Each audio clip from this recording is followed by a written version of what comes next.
여러분 명절 정말 잘 보내셨습니까? 이제 다들 얼굴을 피하시는 집들도 있고 명절 얘기하니까 왜 또 그 얘기를 또 하냐 하는 그런 막 눈으로 이렇게 저한테 보이시는 분들도 계시는 것 같습니다.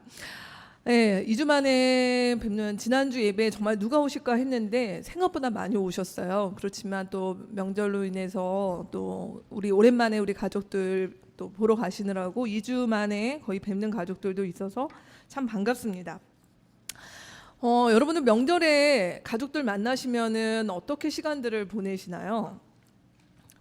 저는 이번 주에 저희 가족 중에 누가 처음으로 가족들이 모여서 화투를 다 같이 쳤다 이렇게 얘기하시는 집도 있고, 특별히 명절 때 뭔가 할 것 같지만 또 상당수 많은 가족들이 이렇게 그냥 TV를 보거나 얘기를 하거나 음식 만들고 이렇게 아마 보내시는 것 같은데, 저희는 양가가 모이면 꼭 가족 예배라고 하는 것을 꼭 드립니다. 네, 가족 예배를 드리는데 설날 아침 이제 시댁에서 저희 시아버님 인도로 가정 예배가 시작되었습니다. 아버님께서 사도신경 다 같이 하자 하셔서 사도신경 하고 찬송 부르고 며느리 이진아 목사 기도하라 그러셔가지고 제가 기도하고, 그러나면 이제 아버님 설교하시고 이제 저희는 꼭 통성 기도를 해요. 그래서 합심기도 해가지고 합심기도를 하고 마무리로 이제 아버님께서 기도를 하시는데, 그 기도에 이제 뭐라고 마무리를 하시냐면, 하나님 2016년에 우리 유영석 이진아 목사가 하는 나들 일상교회에 부흥을 주십시오. 100명, 200명, 300명, 500명, 1000명 부흥케 하여 주시옵소서 이렇게 기도하시고, 어머님은 옆에서 아멘 이렇게 하시는 거죠. 부담됩니다. 그러면서 이제 어머님 아버님은 우린 매일 이렇게 기도하고 있다, 매일 이렇게 기도하고 있다 그러고 계십니다. 참고로 저희 시부모님께서는 여의도에 있는 세계에서 가장 큰 교회 출석 중에 계십니다. 네, 어찌나 부담스럽던지요. 매일 이렇게 기도하고 계시고 또 우리 자식에 대한 사랑으로 기도하시는데, 참 1000명 넘어야 되는 건가요? 네, 부담이 됩니다. 아마 1000명이 아니라 사실 그 이상도 나가실 것 같아요. 그 교회가 워낙 큰 교회가지고 부담이 됩니다. 네, 또 지난주에 오랜만에 이제 또 어느 아는 목사님 이렇게 만났는데요. 무슨 대화 중에 이제 또 그렇게 또 표현하세요. 교회가 부흥이 되면 교회가 부흥이 되면 이런 일도 하지 않겠습니까? 이렇게 말씀을 계속 하시는데, 명절 때 우리 아버님 기도도 그렇고 또 근래 이렇게 주변의 사람들을 만나면 또 저희가 교회를 개척을 하고 얼마 되지 않아서 그런지 많은 분들이 인사말로 교회 부흥하고 있습니까? 잘 되고 있습니까? 부흥하고 있지요? 라고 하는 말들을 굉장히 자주 듣게 되는 것 같아요. 사실 이렇게 부흥이라고 하는 말을 우리가 굉장히 흔하게 이렇게 사용하고 있는데, 이 부흥이라고 하는 것의 의미가 정말 무엇일까? 그리고 우리가 이렇게 그냥 흔하게 부흥하고 있습니까? 라고 하는 말들을 이렇게 던지는 것은 과연 어떤 것일까? 라는 것들을 고민하게 됩니다. 오늘부터 우리가 4주간 교회 안의 거짓말이라고 하는 주제로 우리가 교회 안에 굉장히 흔하게 사용하지만 사실 오남용되고 있는 우리 개념들을 좀 우리 정리정돈해보는 시간을 좀 가졌으면 좋겠습니다. 우리가 사용하는 언어는 우리의 생각의 그릇이라고 하죠. 그래서 우리가 어떤 부흥이나 아니면 우리가 교회에서 신앙생활하는 많은 것들에 대해서 어떤 생각을 가지고 있는가가 사실 그 단어에 담기는 내용입니다. 근데 우리가 그것들을 좀 제대로 사용하는 것이 필요할 것 같아서 오늘 말씀을 같이 좀 이어갔으면 좋겠습니다. 우리 교회 부흥에 대해서 이제 본격적으로 여러분과 함께 나눌 텐데, 우리 교회 부흥이라고 생각을 하면 일반적으로 가지고 있는 생각이 크게 두 가지가 있는데요. 대부분의 분들이 많은 경우 부흥에 대한 보편적으로 가지고 있는 생각이 뭐냐면, 부흥이라고 하는 것은 눈에 보이는 어떤 것이다. 그래서 즉 숫자가 늘거나 규모가 커지거나, 그래서 뭔가 이렇게 측정되는 거, 저희 아버님 기도하신 것처럼 50명, 100명이 모였던 곳에서 1000명, 2000명 되는 것이 부흥이다. 작은 이렇게 상가 건물에 있던 교회가 부흥이 되어서 단독 건물을 지었다. 이루었던 것들을 부흥이라고 생각을 하는 경우들이 많이 있는 것 같습니다. 그래서 이런 경우가 부흥의 지표가 되는 것이죠. 교인 수가 늘거나 교회 건물을 지었거나 헌금이 증가했거나. 근데 이런 지표가 왜 중요한가 하면 바로 그것을 곧 하나님께서 역사하셨다, 그리고 하나님께서 축복하셨다, 그리고 그런 일들이 바로 하나님께서 영광 받으시는 것이다 라고 하는 것들이 교회 안에 아주 보편적으로 있는 생각입니다. 사실 우리나라는 7, 80년대에 전후에 경제개발에 우리가 몰두하면서 급속도로 한강의 기적이라고 해서 우리 이 한국당이 경제 성장을 했던 시기가 있었습니다. 그리고 그 시기에 사실 한국의 교회도 동반 성장하여서 세계의 교회사에 유례없는 그런 어떤 괄목할 만한 성장을 했던 것이 한국 교회입니다. 그래서 뭐 많은 분들 이미 아시겠지만 세계에서 가장 큰 교회 10개를 뽑아라 그러면 그 중에 5개가 한국에 있습니다. 예, 50개 교회를 뽑아라 그러면 그 중에 23개 교회가 다 한국에 있습니다. 기독교 2000년 역사 중에 이렇게 빠르게 급속도로 성장한 경우는 없다라고 할 정도로 한국 교회의 성장과 부흥은 괄목할 만한 것이었고, 사실 그런 면에서 우리는 그것이 부흥이다라고 생각하는 것이 한국 교회 전반적인 인식입니다. 그리고 이런 생각들을 가지고 계신 많은 분들 가운데 성경에서 이제 그 근거를 들 때 이런 얘기들을 하죠. 솔로몬의 1000번제를 드렸다. 그리고 베드로가 사도행전에 보니 베드로가 설교를 할 때마다 3000명, 5000명 그렇게 예수 믿는 사람이 늘지 않았냐라고 이야기를 하고 있다는 것입니다. 근데 성경에는 이렇게 어떤 솔로몬이 1000번제를 드려서 하나님이 전에 겪어보지 못한 축복을 주신 일도 있고, 베드로가 설교를 해서 3000명, 5000명이 회심한 일도 있지만, 그럼에도 불구하고 우리가 아는 것은 예수님께서 이 땅에서 사역하시는 동안 예수님은 12명의 제자를 겨우 만드셨고, 그리고 그 가운데 한 명은 심지어 실패를 하셨다라고 하는 것입니다. 그리고 구약에 나오는 하나님은 정말 그렇게 크신 하나님이시라면 화려한 고대 근동의 이집트나 바벨론이나 아수르가 가지고 있었던 그런 신전에 그분이 거하셔야 되는데, 사실 구약에 나오는 성전이나 성막을 오늘날로 재현하면 굉장히 초라한 건물입니다. 그런 것들을 볼 때 이 부흥이라고 하는 것은 반드시 눈에 보이는 어떤 것들이 확대되고 커지고 하는 것은 아니다라고 볼 수가 있다는 것이죠.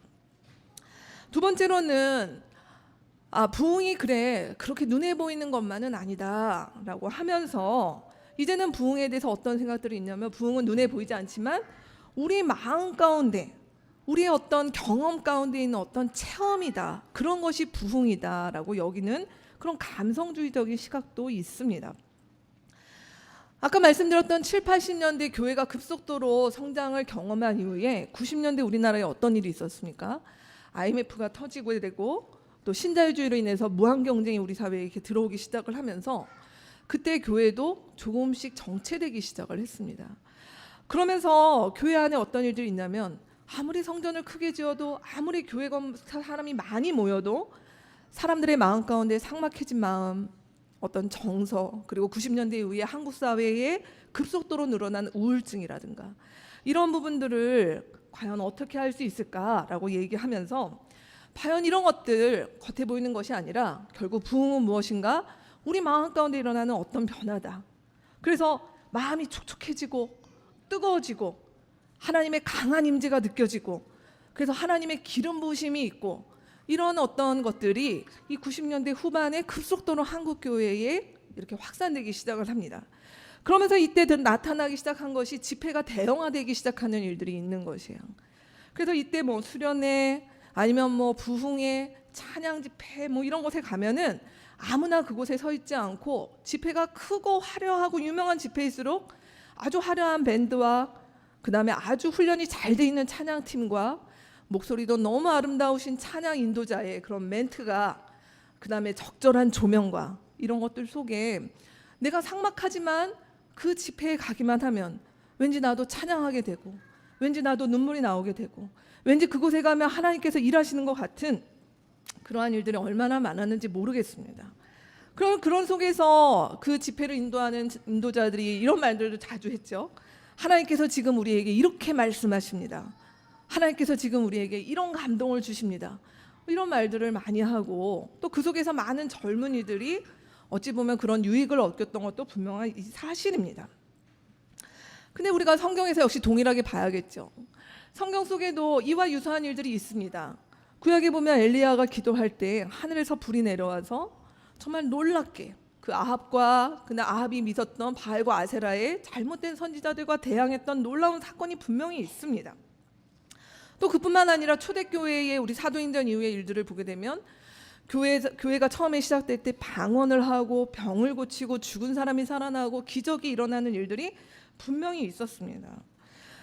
그러나 성경에는 그런 어떤 우리에게 뜨거운 체험, 어떤 신비한 경험, 이것만이 하나님의 부흥이라고 이야기하지 않고 성경에 나와 있는 말씀 중에는 어떤 것이 있는가? 구약 성경의 많은 선지서의 말씀 가운데는 너희가 드리는 그런 화려한 예배, 그 기름진 제물, 난 이런 것들이 역겹다. 너희들의 삶이 뒷받침 안 되고 너희들의 삶 가운데 정의와 공의가 없는 그런 예배를 내가 받지 않겠다라고 하는 하나님의 말씀이 있습니다. 또 신약에서는 어떤 말씀이 있습니까?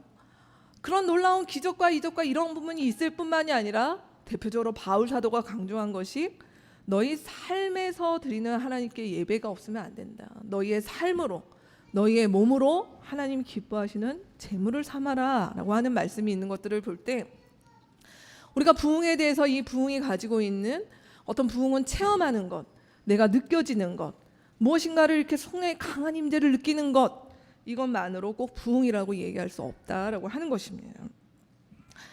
자, 그런데 지금 이 두 가지를 왜 말씀드렸냐면 사실 오늘날 한국교회 안에서는 부흥이라고 생각할 때 우리 교회가 부흥했어. 한국교회가 부흥했어. 요즘 내가 나의 삶이 어떤 부흥의 어떤 집회 때문에 변화된 것 같아 라고 얘기할 때 사실은 이러한 외형주의나 아니면 감성주의를 부흥의 전부다라고 여기는 것들 때문에 사실은 조금 문제가 조금이 아니라 사실은 좀 문제가 많이 생긴 것 같습니다. 이 외형주의에 지금 몰두했던 교회들 여러분 이미 많이 알고 계실 텐데 어떻게 되고 있습니까? 세계 10대 교회 중에 5개의 큰 교회들이 한국에 있건만 지금 대부분의 한국의 대형 교회들은 수많은 문제가 이미 사회에 노출되어 있습니다. 목회자들의 비리, 교회의 재정 비리, 이권 다툼, 또 목회자 세습 문제 이런 부분들이 끊이지 않고 있습니다. 그로 인해서 한국 교회의 신뢰도는 지금 거의 바닥에 있습니다. 안 믿는 사람들은 아예 교회 근처에도 오지 않으려고 하고요. 이미 교회를 다니는 사람들도 교회의 신물을 느끼고 떠난 사람들도 너무 많이 있습니다. 제가 일산에서 가끔 어떤 다른 모임에서 사람들을 만날 때 제가 요즘 부쩍 많이 만나게 되는 분들이 정토에 다니시는 분들이 많이 계세요. 근데 이분들이 저한테 뭐라고 얘기를 하시냐면 저희 정토회에 전에 교회 다녔던 분들 되게 많아요. 이렇게 얘기를 하시는 거예요. 네. 그게 너무 힘들고 교회에 대해서 환멸을 느꼈기 때문에 사실은 정토에 가서 있는 분들이 많이 있다라고 얘기를 합니다. 왜 그럴까요? 교회가 그렇게 부흥했는데 하나님의 능력으로 부흥했는데 그렇게 큰 건물을 짓고 정말 주님의 능력을 정말 독점하는 것 같은 목사님들이 그렇게 많이 계신데 왜 한국교회는 이런 모습일까요? 그 점에서 우리는 분명히 외형주의에 몰두했던 한국교회가 과오가 있음을 우리는 보게 됩니다. 그뿐만 아니라 이 부흥이 감성주의다. 우리가 뭔가를 느끼는 것이다. 느끼는 것이어야 된다라고 믿었던 이 부분들이 역시 동일하게 어떤 악영향을 미쳤냐면 신앙이란 결국 개인적인 것이라는 거예요. 다른 사람이 어떻게 됐든 주변이 어떻게 됐든 하나님 내게 은혜를 주시고 내 마음을 회복시켜 주시고 내게 어떤 기적과 은사를 베풀어 주시면 나는 된 거야 라고 믿는 그런 신앙의 개인화. 그리고 이런 속에서는 당연히 무슨 일들이 있게 되냐면 신앙이라고 하는 부분, 우리가 예수님을 믿고 믿는 것들은 우리의 지적인 부분들도 있는데 감성주의에 몰두하는 교회일수록 신앙이 반지성화됩니다. 그래서 지적인 물음과 질문들을 하는 것은 마치 신앙이 없는 것인 양 치부되는 경우가 있습니다. 그러면서 거기서 더 나아가게 되면 비상식적인 일들이 전혀 문제가 안 되는 비상식의 상식화되는 일들도 있게 되죠. 덕분에 한국 교회는 각종 이단이 창궐하는 모판이 되었습니다. 여러분 한국은 세계 곳곳에 한류를 영향을 미치지만 한류가 나가기 이미 전에 한국은 최대의 이단들을 세계 곳곳에 전파했던 나라입니다. 특정 그 이단 단체의 이름을 이제 거론하면 안 되더라고요. 걸리더라고요. 그래서 말은 안 하겠지만 여러분이 다 이름만 대면 알만한 이단들은 한국에만 있지 않습니다. 이미 전 세계에 나가 있고요. 한국에 있는 웬만한 정치 지도자들보다 그 이단 단체의 지도자들의 이름이 알려져 있는 상황입니다. 왜 이런 일들이 있을까요? 사실 그들의 교리를 보면 너무나 허술하고 말도 안 되는 것인데, 교회가 신앙이 감성적인 것이라고 말을 하는 순간 성경에 대해서 진리와 비진리를 구분하는 이 판단력이 많은 교회 성도들에게 약화된 것이에요. 그래서 비진리를 들어도 그것이 무엇인지를 모르고, 심지어 이단에서 성경을 가르쳐 줄 때 내가 지금까지 몰랐던 것들을 여기서 이제 확실하게 알게 되었군요 하면서 그렇게 추동하게 되는 일들이 벌어지게 되는 것이죠. 자, 이러한 부분들이 우리가 지금 봤던 부흥이 이것이야 라고 믿었던 부분들, 부흥이 외형주의 또는 부흥이 어떤 감성적으로 느끼는 것이 전부라고 말하는 사이에 사실은 그것이 우리 가운데 부메랑이 되어서 한국교회의 아픔과 오점이 되는 그런 상황이 되었습니다. 자, 그렇다면 성경은 부흥에 대해서 무엇이라고 얘기하는가, 우리 좀 제대로 알아야 되겠습니다. 한글 성경에 여러분이 성경을 검색을 한번 해보시면 한글 성경의 부흥이라는 말은 딱 한 번 나옵니다. 그것이 어디냐면 하박국 3장 2절의 말씀입니다. 여러분 설교 안에 있는데요, 같이 한번 읽어보실까요? 여호와여, 내가 주께 대한 소문을 듣고 놀랐나이다. 여호와여, 주는 주의 일을 이 수년 내에 부흥하게 하옵소서. 이 수년 내에 나타내시옵소서. 진노 중에라도 국류를 잊지 마옵소서. 이 말씀은 부흥에 대한 이야기를 하는 많은 목사님들의 설교 가운데 나오는 말씀입니다. 저도 설교를 준비하면서 이렇게 검색을 해봤는데 정말 이 설교로 그 부흥에 대한 설교를 하신 분들이 굉장히 많이 계시더라고요. 이 말씀을 자세히 보시면 보통 이 말씀을 어떻게 이해를 하냐면, 제가 밑줄을 그어드렸는데 여호와여, 주는 주의 일을 이 수년 내에 부흥케 하옵소서라고 하는 이 주의 일을 다 뭐로 많은 경우에 이해를 하냐면 우리 교회의 성장, 부흥, 우리 교회가 1만 성도가 되는 일, 우리 교회가 교회 건축을 하는 일을 주의 일로 놓으시는 거예요. 그래서 주의 일로, 그래서 이걸 어떻게 하시라고요? 하나님께 먼 훗날 되지 않고 이 수년 내에 빠르게, 하나님 우리가 이거 계획 세우는데 빠르게 될 수 있게 해주십시오 라고 이 말씀을 그렇게 이해를 하시는 경우, 그렇게 심지어 설교하시는 경우가 많이 있는 것 같습니다. 근데 여러분, 이 하박국 3장 2절의 말씀은 사실 그런 말씀이 아닙니다. 하박국의 이야기를 제가 드리면, 하박국의 말씀의 1장 2장의 내용은 하박국 선지자가 하나님께 질문을 했어요. 그 질문은 무엇이냐면, 하나님, 제가 살아보니까 하나님이 계시다면 왜 제가 살고 있는 이 땅 가운데 이렇게 악인이 득세하고 의인들이 고통받고, 왜 하나님께서 살아계시다면 저 악인들을 심판하지 않으시는 겁니까?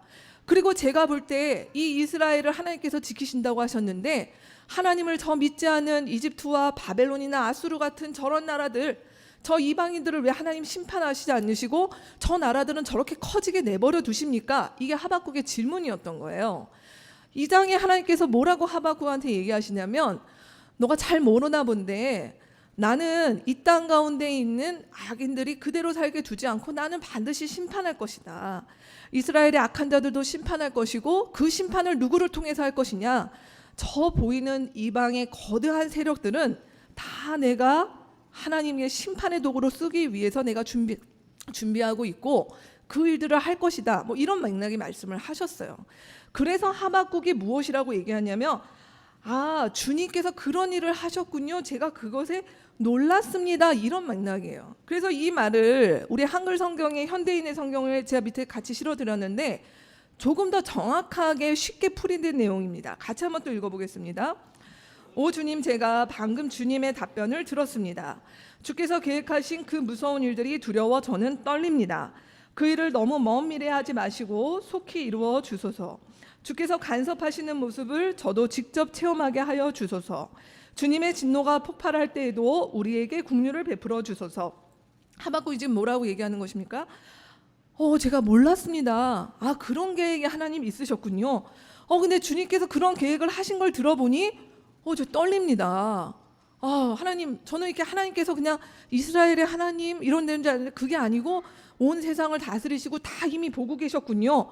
그렇다면 하나님, 그렇게 하실 일을 차라리 어차피 매 맞을 거 빨리 맞겠습니다. 그 일을 빨리 이루어 주세요. 지금 이 맥락인 거예요.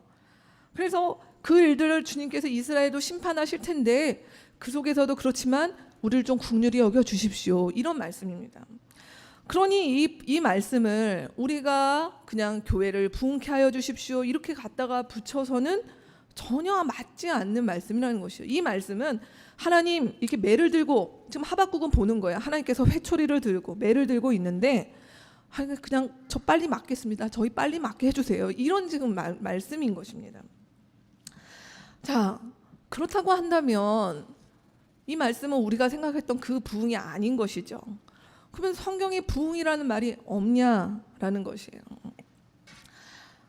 성경 전체에는 이 부흥이라고 하는 직접적인 단어는 여기 하박국에 나오지만 사실 우리가 원어, 성경이 원래 기록되었던 언어 속에서 우리가 살펴보면 이 부흥이 무엇인지에 대해서 우리의 시각을 좀 교정하게 하는 것 같습니다. 먼저는 우리가 지금 읽었던 하박국 말씀 가운데 부흥케 하옵소서라고 하는 이 단어는 여러분의 설교 안에 이게 그 맥으로 이게 나가느라고 단어가 이렇게 깨져서 나가는데 히브리어로는 이게 하야라고 하는 동사입니다. 부흥케 하옵소서라고 하는 단어가 이 하야라는 단어인데, 이 하야라는 단어는 어떤 뜻이냐면 살다, 회복하다, 살아있다, 소생하다, 뭐 이런 맥락입니다. 이 단어가 구약 성경에 한 260번 정도 사용되는 단어입니다. 제가 이 단어를 우리가 다 볼 수는 없고요. 여러분이 잘 아시는 대표적인 구약의 두 사건이 있습니다. 그것은 무엇인가? 열왕기상 17장 22절 말씀에 같이 한번 읽어볼까요? 주님께서 엘리야가 부르짖는 소리를 들으시고 그 아이의 호흡을 되돌아오게 하여 주셔서 그 아이가 살아났다. 이 살아났다가 그 아이가 부흥했다 이 말인 거예요. 근데 이 말을 우리가 부흥했다라고 하면 좀 이상하잖아요. 그래서 살아났다 이 말입니다. 지금 무슨 얘기입니까? 엘리야가 지금 여기 이 장면은 엘리야, 구약의 유명한 대표적인 선지자 엘리야가 사르밧이라고 하는 동네에 가서 그 동네에 있었던 한 과부의 집에 머물게 됐는데, 그 과부가 애지중지하던 유일한 외아들이 있었는데 이 아들이 병으로 죽게 된 거예요. 근데 그때 엘리야 선지자가 하나님께 기도하는 가운데 이 아이가, 죽었던 아이가 살아났다 할 때 이 하야라고 하는 동사를 써게 됐습니다. 또 한 구절 보겠습니다. 에스겔 37장 9절에서 10절. 여러분 이 말씀도 잘 아실 텐데 같이 읽어볼까요? 나주 하나님이 너에게 말한다. 너 생기야 사방에서부터 불어와서 이 살해당한 사람들에게 불어서 그들이 살아나게 하여라. 그래서 내가 명을 받은 대로 대언하였더니 생기가 그들 속으로 들어갔고, 그래서 그들이 곧 살아나 제 발로 일어서서 서는데 엄청나게 큰 군대였다. 에스겔 37장에 나오는 이 환상은 유명한 환상이죠. 골짜기에 마른 뼈가 가득합니다. 하나님께서 환상 가운데 에스겔을 데려가셔서 그 마른 뼈를 보게 하시면서 에스겔에게 물어보셨죠. 네, 인자야 이 뼈들이 살아나겠느냐라고 물어봤습니다.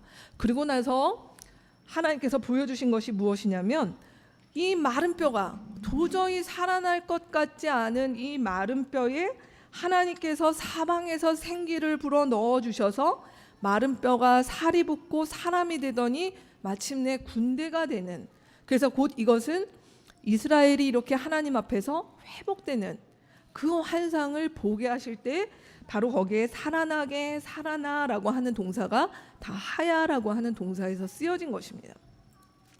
자, 그렇다면 구약에서 말하고 있는 이 부흥, 이 하야라고 하는 것은 뭘까요?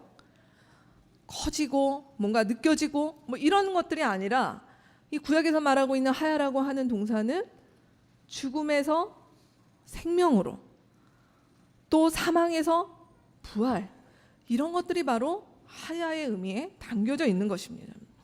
동일한 의미로 우리 이제 신약으로 한번 보겠습니다. 신약의 이 동사는 아나자오라고 하는 동사로 쓰였습니다. 아나라고 하는 말이 다시라고 하는 뜻이거든요. 자오는 살다, 다시 살아나다, 같은 맥락이 되죠. 누가복음 15장 24절, 우리 잘 아는 탕자 비유의 말씀 또 같이 읽어보겠습니다. 나의 이 아들은 죽었다가 살아났고 내가 잃었다가 되찾았다. 그래서 그들은 잔치를 벌였다. 여러분 아시죠? 탕자 비유에 나오는 이 잃어버린 둘째 아들이 죽었습니까? 진짜로? 안 죽었습니다. 안 죽었는데 오늘 아버지 뭐라고 표현하시죠? 마치 이 아들은 죽어서 나에게 잊혀졌던, 없었던 것 같은 그런 아들이 이제 돌아와서 나와의 관계가 회복되고 그가 다시 나의 아들이 되었다 할 때 이 말을 아나자오 이렇게 표현을 했다는 것입니다. 또 로마서 14장 9절 말씀도 같이 한번 보겠습니다. 그리스도께서 죽으셨다가 살아나신 것은 죽은 사람에게도 산 사람에게도 다 주님이 되시려는 것입니다. 여기서도 바울 사도가 뭐라고 얘기하냐? 그리스도께서, 예수께서 죽으셨다 살아나셨죠. 이거 실제죠. 예수께서 십자가에 달려 죽으셨다 살아나셨습니다 할 때 여기에도 아나자오라고 하는 말이 쓰였습니다. 구약과 신약 동일하게 다 무슨 뜻일까요? 이 부활, 하야, 아나자오 다 무슨 뜻입니까? 죽음에서 생명으로, 다시 부활, 이런 의미가 여기에 포함되어 있습니다. 그래서 우리가 아는 이 부흥이라는 말이 영어로 쓰이면 영어가 뭐죠? 리바이벌이라고 하는 동사, 리바이브에서 나왔는데, 여러분 이것이 다시, 아나 이 말이죠. 그리고 바이브라고 하는 동사는 라틴어 비보, 생명이라고 하는 말에 어근을 두고 있습니다. 그래서 리바이벌, 다시 살아나다, 부활하다, 생명을 다시 얻게 되다, 같은 의미입니다. 이게 원래 부흥이 가지고 있는 의미입니다. 자, 그렇다면 이제 부흥이 뭔지 여러분 성경에서 말하고 있는 단어가 가진 원래의 함의를 우리가 알았다면 이 말씀으로 우리가 성경을 한번 보세요. 우리가 성경을 한번 머릿속에 한번 그려봅시다. 성경에 부흥이라고 하는 말에 대한 용어는 딱 한 번만 나오고, 사실 그것도 우리말의 부흥이지 원어로는 꼭 부흥, 우리가 이해하는 그 개념의 부흥은 아니죠. 근데 성경 전체를 우리가 보게 될 때 성경 전체는 사실 부흥에 대한 책인 것입니다. 하나님께서 어떻게 보셨습니까? 죄로 인해서 죽음 가운데 놓여진, 죄로 인해서 하나님과의 관계가 단절된, 하나님과의 관계가 사망 선고받은 이 땅을 하나님께서 창세기부터 어떤 일을 하시죠? 한 사람을 부르시고 한 민족을 부르시고, 그리고 마침내 당신의 독생자 예수 그리스도를 보내셔서 이 땅 가운데 다시 죽음의 기운을 물리치시고 우리 가운데 부활과 생명과 영생과 회복의 은혜를 주시는 그 이야기가 성경의 이야기인 것입니다. 그래서 성경 전체는 다 성경 전체는 바로 부흥에 대한, 누구의 부흥일까요? 하나님의 부흥에 대한 이야기입니다. 그리고 그 하나님의 부흥은 멈춰지지 않고 지금도 계속되고 있고, 그리고 그 부흥이 온전하게 완성되는 날이 우리에게 있다라고 말합니다. 그날이 언제일까요? 하나님의 나라가 완전히 도래하는 그날입니다. 그날에는 어떤 일이 있는지 우리 요한계시록 21장 4절에서 5절 말씀 같이 한번 읽겠습니다. 그들의 눈에서 모든 눈물을 닦아주실 것이니 다시는 죽음이 없고 슬픔도 울부짖음도 고통도 없을 것이다. 이전 것들이 다 사라져 버렸기 때문이다. 그때 보좌에 앉으신 분이 말씀하셨습니다. 보아라, 내가 모든 것을 새롭게 한다. 요한계시록 21장에 나오는 이 장면은 하나님의 나라가 완전히 도래한 그때의 모습인데, 그때는 어떤 일이 있어요? 우리가 아까 봤던 죽음과 슬픔과 고통이 완전히 사라진 그 날, 모든 것이 새로워지는 것이 완성된 그 날, 하나님의 부흥이 완성된 그 날이 마침내 이 땅 가운데 올 것이다. 이것이 성경의 마지막 이야기입니다. 자, 그렇다면 우리 이제 부흥에 대한 것들을 여러분 설교 안에 이렇게 네모 박스에 이렇게 있으시죠? 거기 한번 4가지의 말들을 여러분 한번 정리해 보시겠습니까? 부흥이 무엇인가? 부흥의 핵심이 무엇인가? 부흥의 주체는 누구시고 교회의 역할은 무엇인가? 30초 드리겠습니다. 한번 정리해 보시죠.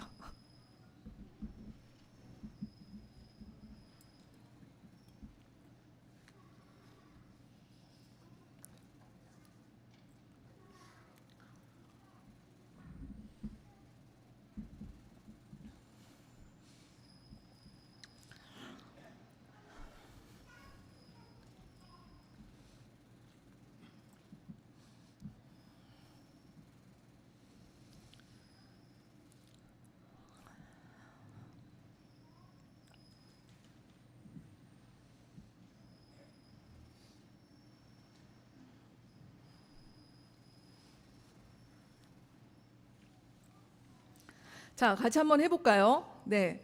자, 부흥의 정의는 뭐죠? 부흥이 뭐라고요? 네. 네, 말씀해 주세요. 뭐라고 말씀하시는데? 네. 재홍 형제 뭐라고요?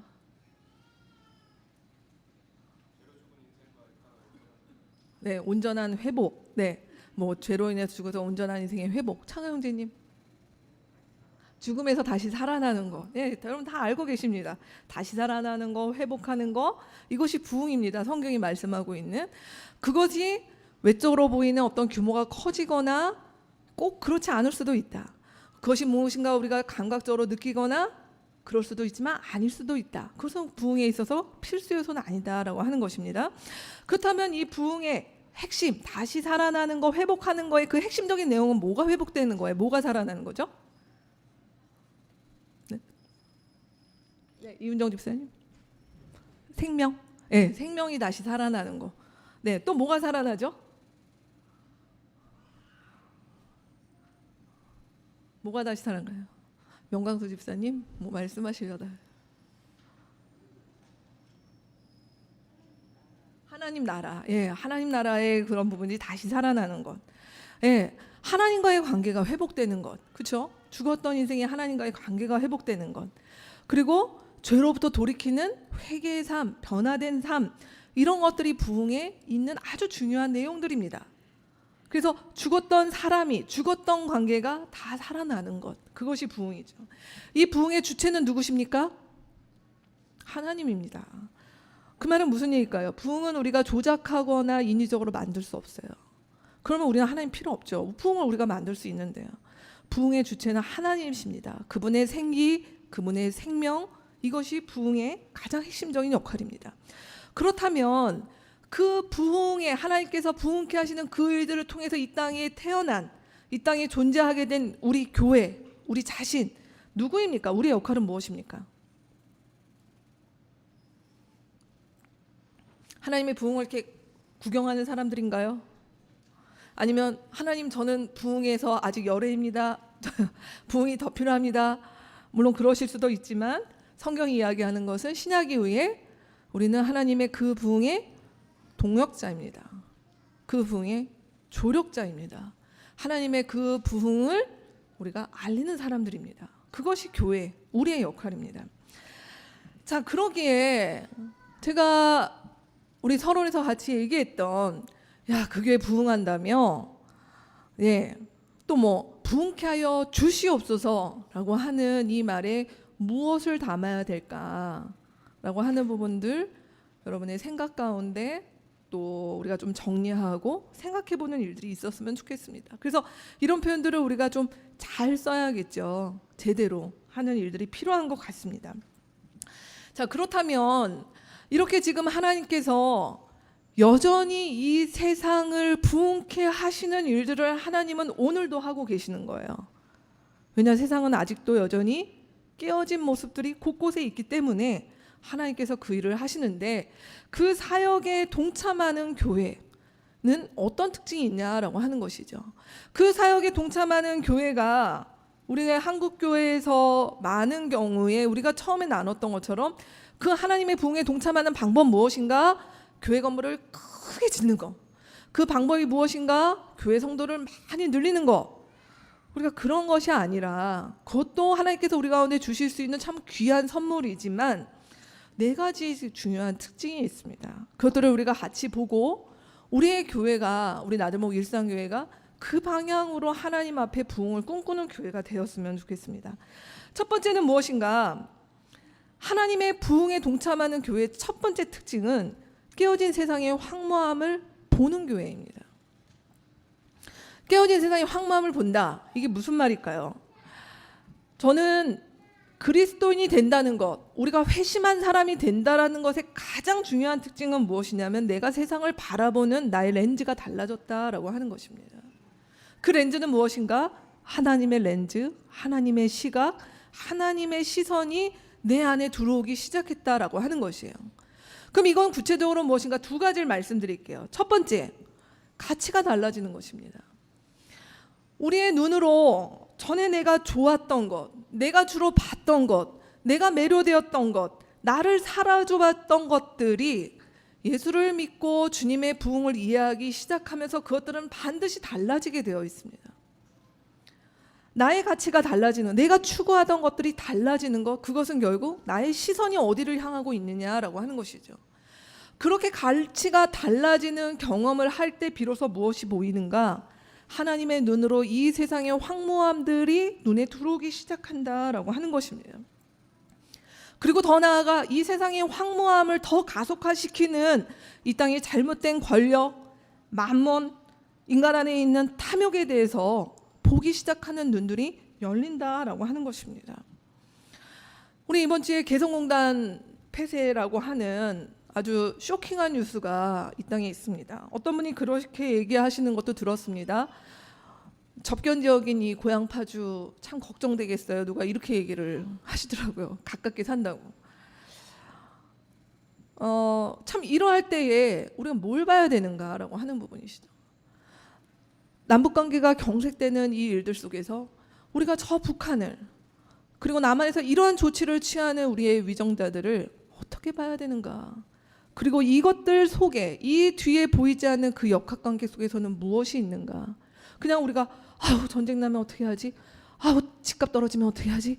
이것이 아니라 우리에게 이 한반도 우리가 살고 있는 이 대한민국의 깨어진 상황들에 대해서 적어도 하나님의 시선으로 이것을 보면서 안타까워하고 그리고 여기에 있는 사실이 무엇인지 볼 수 있는 것들 바로 그런 것들이 우리가 하나님의 부흥에 대해서 알아가기 시작할 때 우리 안에 생기게 되는 자연스러운 변화인 것입니다.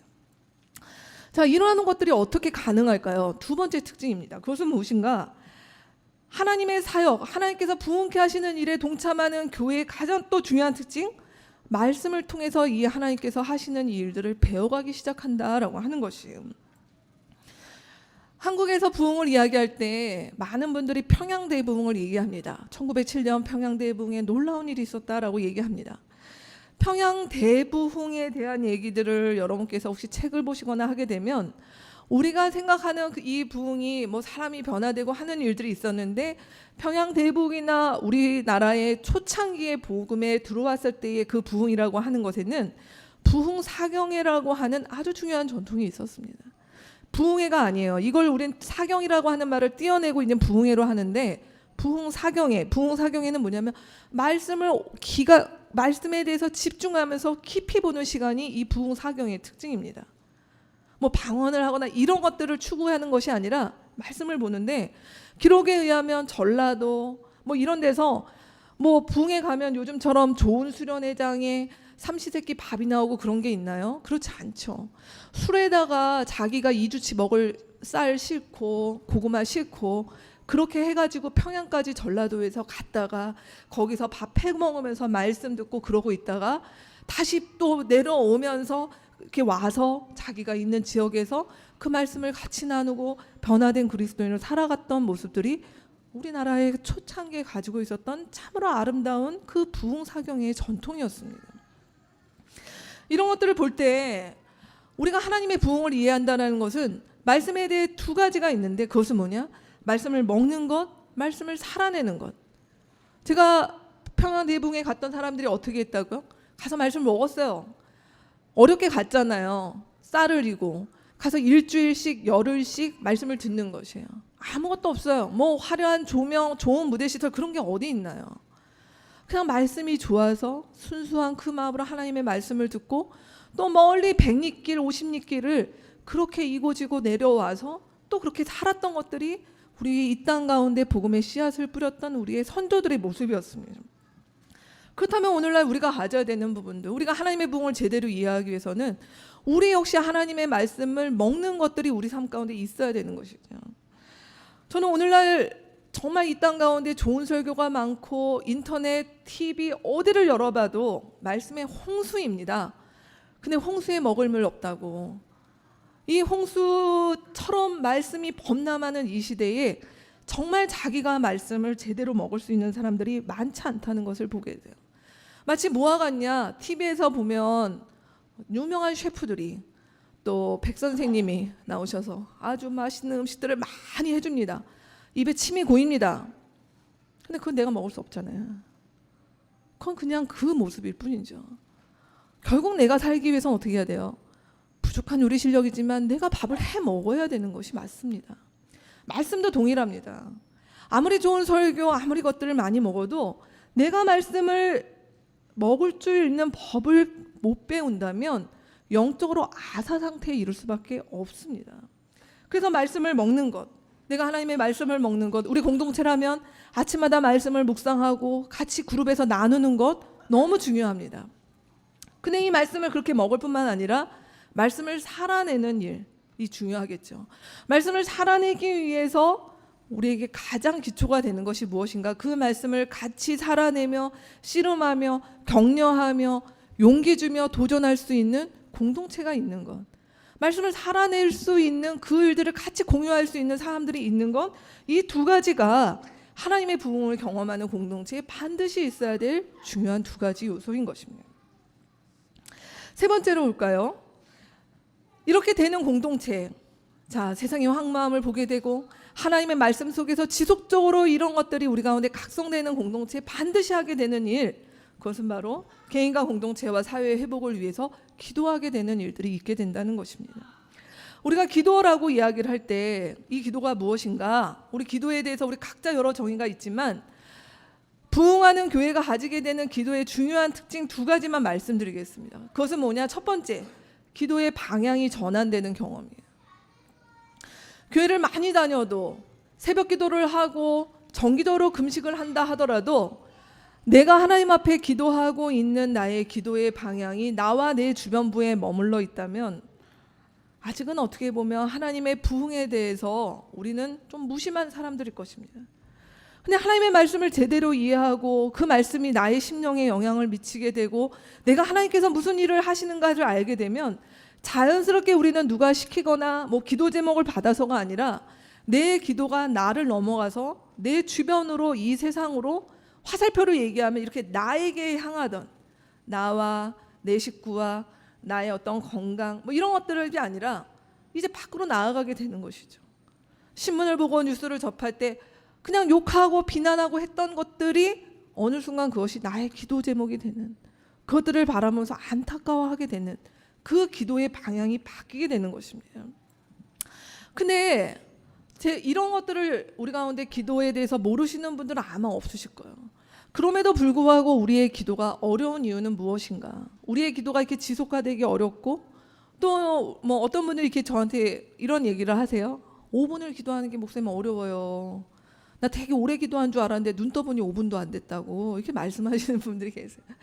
시간을 오래 하는 것이 아니라 우리가 하나님 앞에 되게 추구해야 되는 부분이 무엇인가? 하나님, 제가 기도의 능력을 경험하기를 원합니다. 이게 굉장히 중요해요. 이게 좀 쉬운 말로 얘기하면 기도의 맛을 알기를 원합니다. 깨어진 세상을 바라봅니다. 요즘 돌아가는 일들과 뭐 이 세상의 주변 일들과 우리 가정 안팎의 일들을 보면 막 절망하게 되고 분노하게 되고 염려와 근심이 나를 누를 때 하나님의 말씀을 아무리 듣고 내가 공동체에 있어도 그냥 이럴 때, 그럴 때 우리 가운데 어떤 것이 있어야 되는가?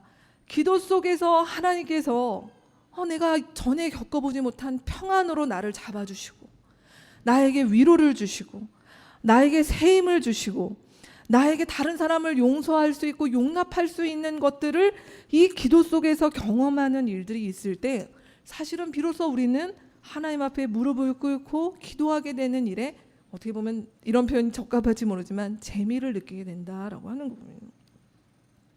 그래서 이 기도가 우리 머리를 다 알잖아요. 세상을 위해 기도해야 된다. 뭐 어려운 이웃을 위해 기도해야 된다.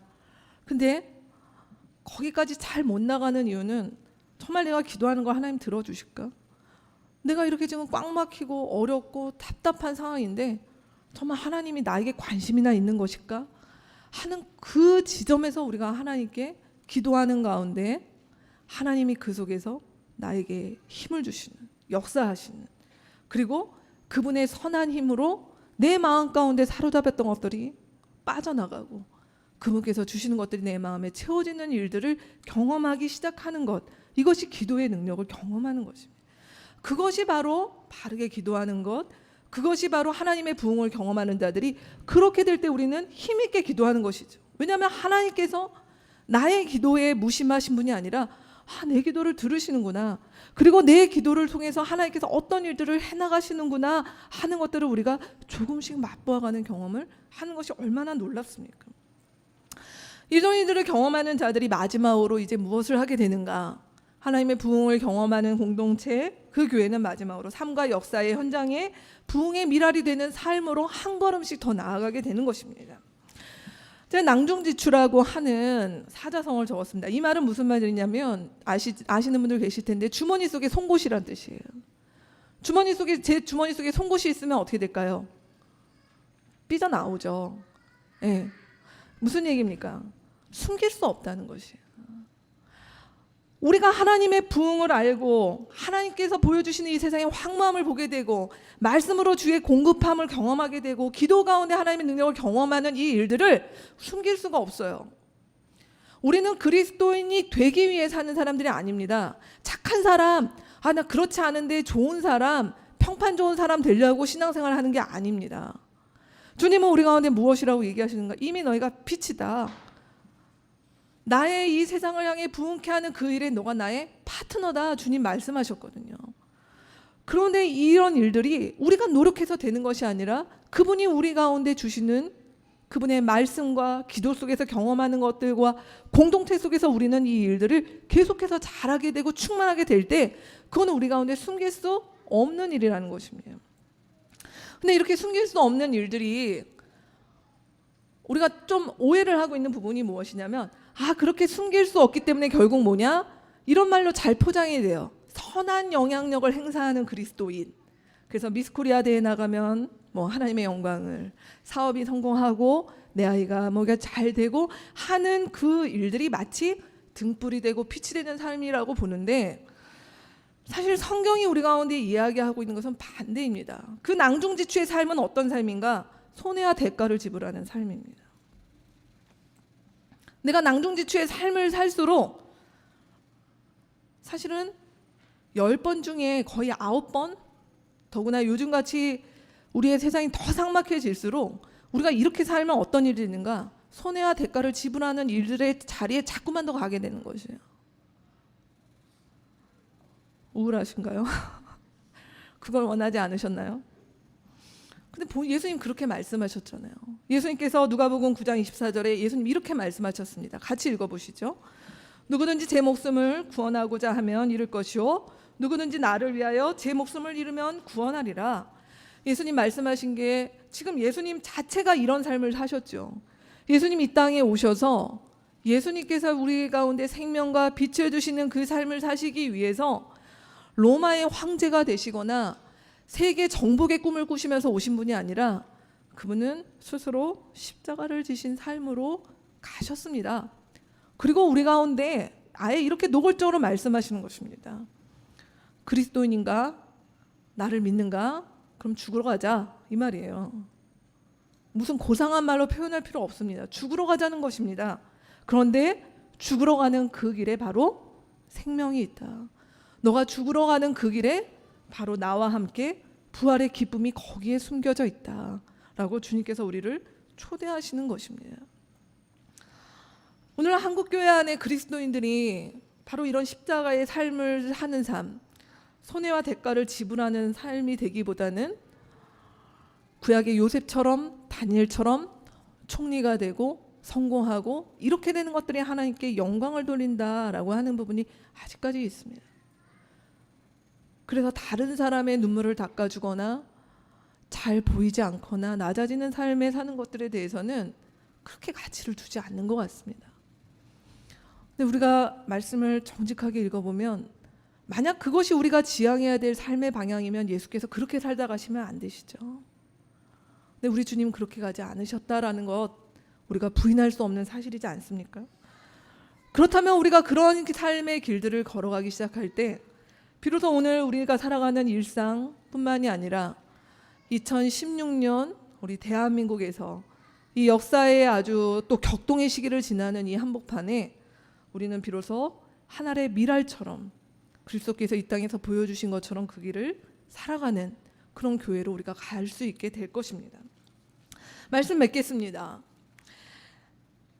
나들목 일산교회, 저는 저희 교회가 부흥하는 교회가 되었으면 좋겠습니다.